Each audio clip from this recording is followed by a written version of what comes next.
Tara, tara, tara. Ginanahan tuloy ako maghukay. Tangte.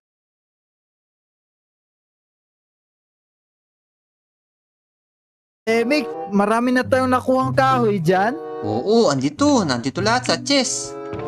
Yun, sakto. Gawa na tayo ng pickaxe. Ball, tapos Tankdemic, tignan mo sa likod. Meron na pala tayong nakuhang baka. baka. Aba, ang galing ah. Ang cute naman ng baka na to. Hello, baka. Hello, pangit. Lo, Ala? grabe. Grabe. Naku po eh. Parang mga may attitude itong mga nakukuha nating kahayupan dito ah. Para makapag-hukay-hukay tayo dito. Yan, just like that. Ayos, meron na tayong taniman dito. Itanim na natin tong wheat. Meron ng mga manok. Uy, ayos ah. Dalawa din sila. Natin. Naku po. 3, 2, 1. O sige, ikaw na muna bahala dyan. Gagawa muna ako ng kulungan ng mga hayop. Saan kaya Ayos. pwede na natin makalbo tong mga tupa?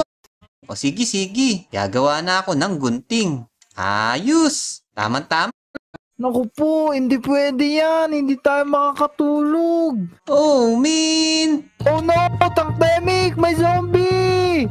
Oh no. Naku po, mutikan pa ako dyan ah. Ilagay ko muna ang gamit ko. Oo, this is not good. Nahulog ako. Puk, puk. Ako bahala sa dalawang to. Oh no, mamatay na ako. Kailangan mahulog natin to guys. Sige, O kaya tulak tayo mo, mahuhulog. Tankdemic. Ako, mahuhulog na ako. Mamamatay na ako. Oh no, oh no, oh no. Oh no, wag ako. Sayang Bakbo! item ko. Oh no, laglag mo sila, Esony. Nahihirapan din ako eh. Problema to. Malalaglag yan. Laglag mo. Ano? Muntikan ako nalaglag dun na. Ayos, nahulog natin kahit muntika ka na malaglag. Naku po, Esony, muntika na tayo dun ah. Paano kaya to?